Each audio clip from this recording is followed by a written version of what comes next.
আজকে সবজি দিয়ে মাছ রান্নাটা এত মজা হবে ভাবতেও পারিনি। এই সবজি দিয়ে মাছ রান্নাটা অনেক মজা হয়েছিল আজকে। এই সবজি দিয়ে মাছ রান্না করার জন্য এখানে আমি মাছটা লবণ, হলুদ এবং সামান্য গুঁড়ামরিচ দিয়ে লাল লাল করে ভেজে নিচ্ছি, দেখতে পাচ্ছেন। তো এক পিঠ হয়ে গেছে, এখন অপর পিঠ উল্টিয়ে দিচ্ছি।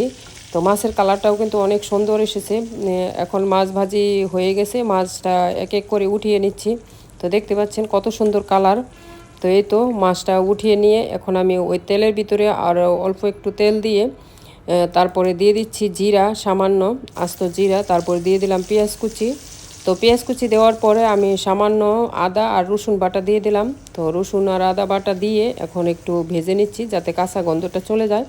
তো এই পর্যায়ে আমি এখানে লবণ, হলুদ, তারপর মরিচের গুঁড়া, ধনিয়ার গুঁড়া, জিরার গুঁড়া সব কিছু পানিতে ভিজিয়ে রেখেছিলাম, এটা দিয়ে দিলাম। এখন মশলাটা কষিয়ে নিচ্ছি। এই তো দেখতে পাচ্ছেন মশলার উপরে তেলটা ভেসে উঠেছে।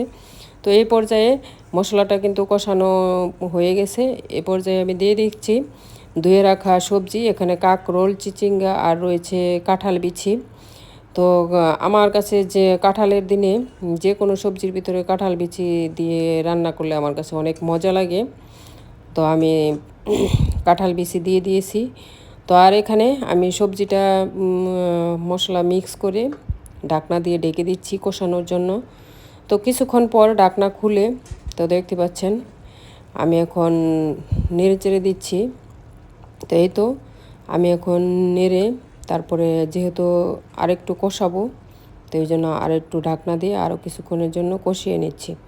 তো এই পর্যায়ে সবজিটা কিন্তু অনেকটাই কষানো হয়ে গেছে। এ পর্যায়ে আমি কিছু মূলা শাক দিয়ে দিচ্ছি।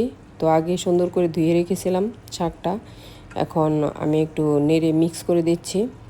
তো এই পর্যায়ে আমি সব কিছু আবারও কয়েক মিনিট কষিয়ে নেব। তো এই তো দেখতে পাচ্ছেন সুন্দর করে কষানো হয়ে গেছে।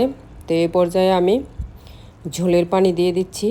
তো যেহেতু সবজিটা 80% সিদ্ধ হয়ে গেছে, অল্প করে পানি দিলাম। তার এখানে পানি দিয়ে তারপর আমি ভেজে রাখা মাছটাও দিয়ে দিচ্ছি। তো আজকে সবজি দিয়ে মাছ রান্নাটা খেতে এত মজা হয়েছিল, তো আর এত মজা হবে আমি ভাবতেও পারিনি। তো এইভাবে সবজি দিয়ে মাছ রান্না করে খেয়ে দেখবেন, অনেক মজা লাগে। তো আজকের ভিডিওটা আপনাদের কাছে কেমন লাগলো অবশ্যই কমেন্টে জানাবেন। আর ভিডিওটি ভালো লাগলে লাইক, শেয়ার এবং ফলো দিয়ে পাশে থাকবেন। আল্লাহ হাফিজ।